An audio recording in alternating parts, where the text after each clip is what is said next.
Well, good morning. It's May the 27th, 2020.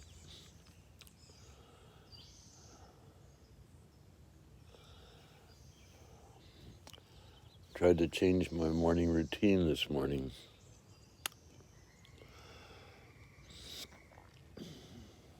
I got up and I went for a walk. And I was still in that in-between stage of being awake and being asleep. The last few days I've been having a tough time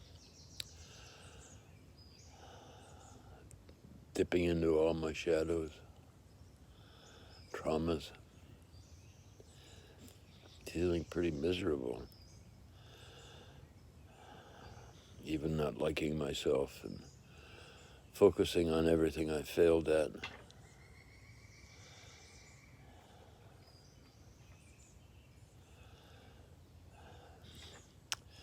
And I just amazed at how beautiful everything is. And now that I can only, for now, walk 10 steps at a time, and then I have to stop and rest.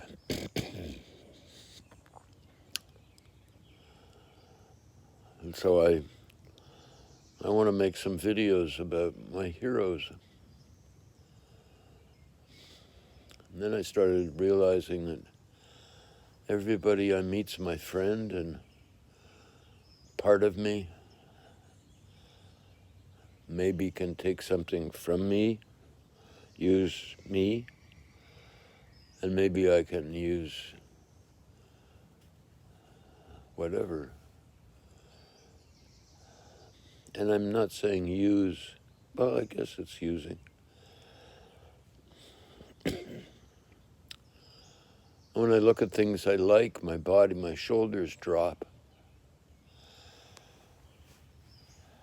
My new friend Albert Nuremberg is using laughter and hypnosis, really teaching me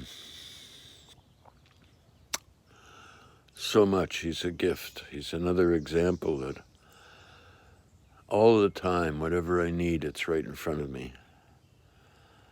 And my friend Morgan Camp and I were talking about hypnosis. And I was telling him about my lifetime of experiences with hypnosis.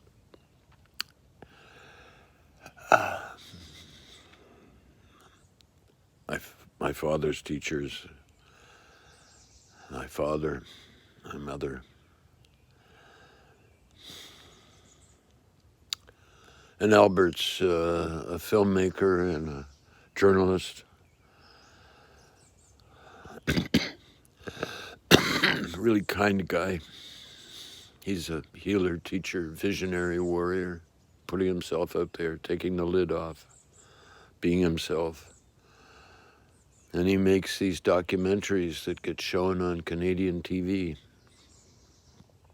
They're on YouTube, you'll find them. And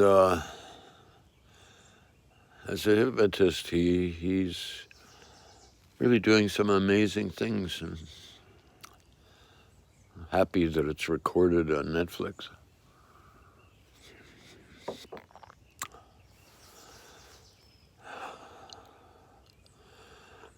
And I've always been interested in what influences me. I didn't know it when I was a kid, but all kinds of stuff and people were impacting on me. And because of my genes and my ancestors and my parents and the painful things that happened to me, I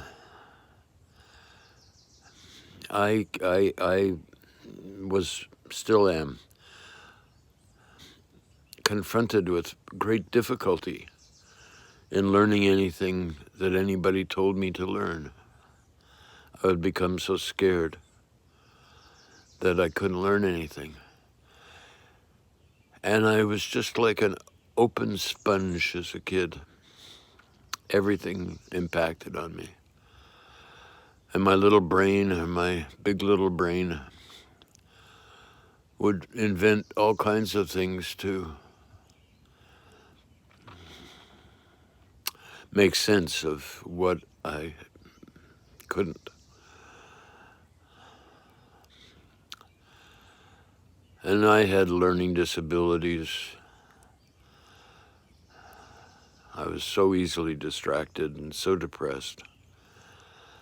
Not even depressed, I was disassociated. I was a zombie in the outside world. But in the inside world, there were all these amazingly wonderful things happening. And I was a phenomenally creative kid. I was so creative that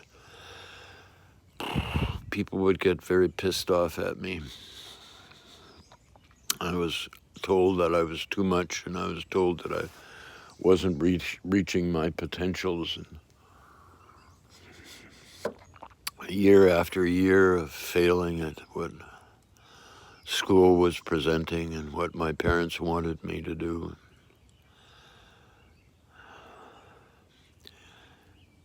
And somewhere in me, I've got ancestors and experiences that just keep me plodding on.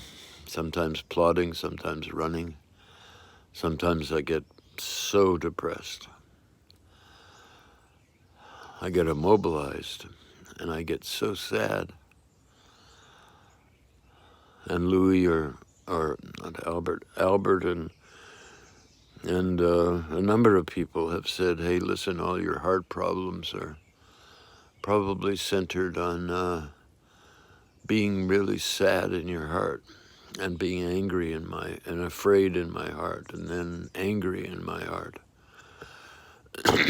And what anger is amazing because it pumps all these chemicals. My body produces chemicals in my body, and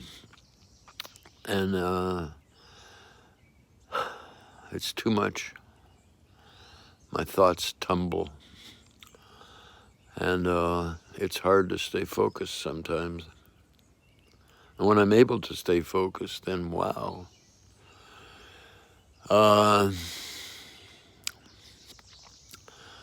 But I'm finally learning to kind of get over the parts of me that suffer and have difficulty.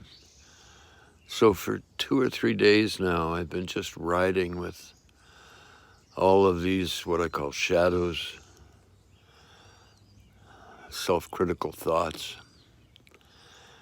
And I'm learning to kind of just ride it out. It's like having a hangover, the value of a hangover. It kind of teaches you to surrender. You can't do anything. So how do we use our shadows? How do I use my shadows? And so many of my teachers have taught me, no, go into your shadows. Whatever comes up, just feel it. Don't take it too seriously, but listen, pay attention, be curious. Where did this come from? Why am I feeling this now? What's the value in it? What am I giving up? What am I risking? And it's risky business to allow yourself to feel crappy. We don't teach kids how to do it. And I was, as I said, a sponge. I was so open to everything, learning from everything.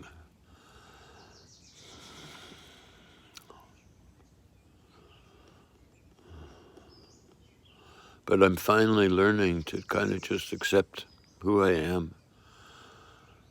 The good, the bad, the ugly, the warts, the skid marks, all that stuff. It's just like I am who I am. I'm doing the best I can every day.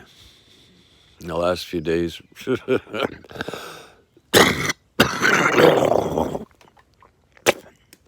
on the outside world and the outside universe of mine, I haven't accomplished very much. But last night, I would dip into the sadnesses and the angers and the fears and everything. And I've said some tapes, and June told me yesterday, I said, gee, it's funny nobody's watching these videos. And then I realized that I'm not making the videos for anybody. This is my journal. I'm trying to remember what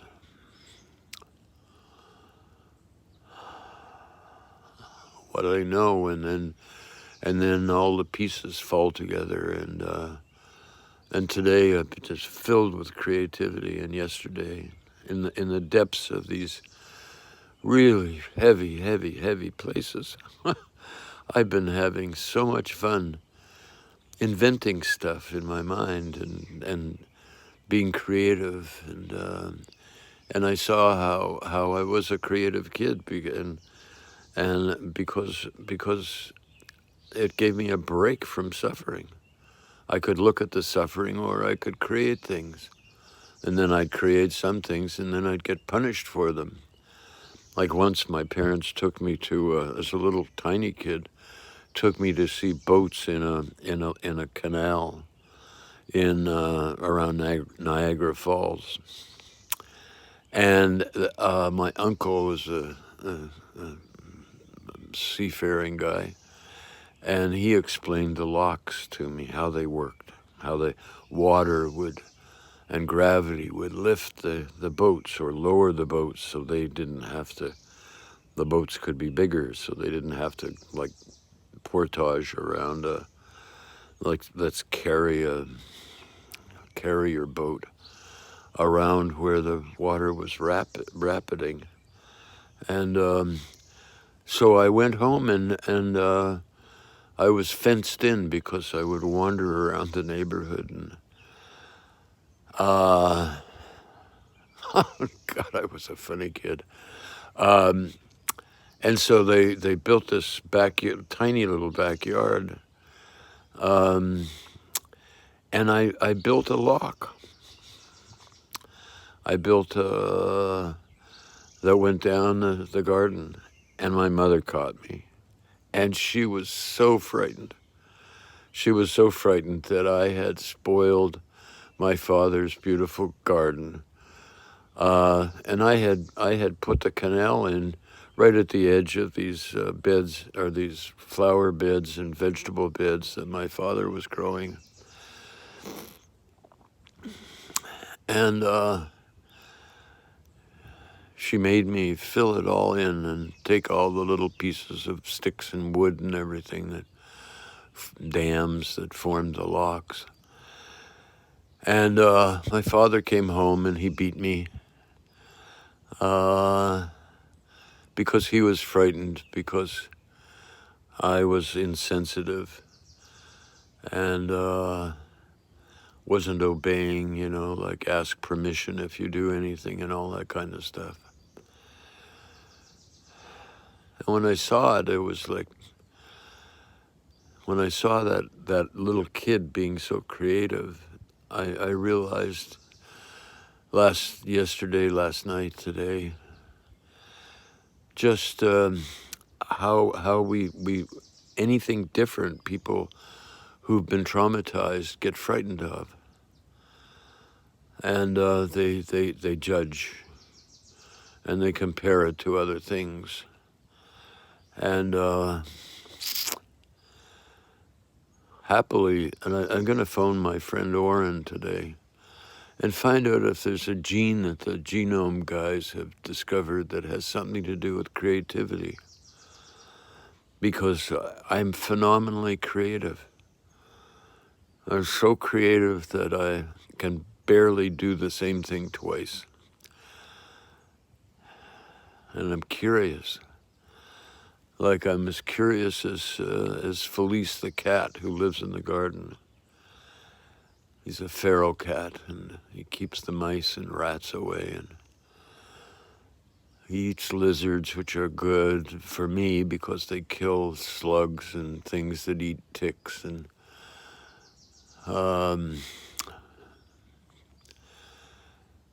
ticks love me. Oh, anyway, where am I going with this? I don't know. I just saw how curiosity is stamped out of kids. Obey is implanted and brainwashed into kids. Don't take chances. Don't do anything different. Do like everybody else does and you'll be safe. And then you get beaten enough or you fail enough that you're not afraid to make mistakes. It's like you don't care if somebody hurts you because you know how to get hurt. Ask anybody who's been beaten up a lot and they'll teach you things about, so you get your rib kicked in or you break your nose or, get your face chewed up and I got a big scar here. And you kind of realize, it's just pain. And it's really proved to be so helpful. Like when shit happens to me, it's like, okay, what are we going to do now? There's always part of me that is present. And, I feel like I've got a little Jiminy Crickets on me all over the place, watching out and saying, hey, watch out for this, or you're going too far. I keep forgetting where to look. So anyway, curiosity killed the cat. Curiosity kills. Well, yeah, it does. But what's wrong with dying? And what's wrong with pain? And what's wrong with getting sick? Yeah, nice questions. So anyway, that's my ramble for today. And I hope if you get to see it, I've said something that is useful to you. I want to show you something. That's what I'm looking at. Isn't that amazing? Flowers, different colors. And it just makes me just relax. And I'm part of all of this. Each one of these plants is my friend, and the pathway, and that's like a medicine circle over there, a healing circle. And this garden got built by people who were trying to have like a memorial garden for all the people who are suffering and who died and don't know they're dead, or even if they know they're dead. And it's a place where my wife comes and I come, and the beauty and the work heal me. Anyway, so that's it. Hope you enjoyed it. Bye. Oops. Jesus, I'm going to get...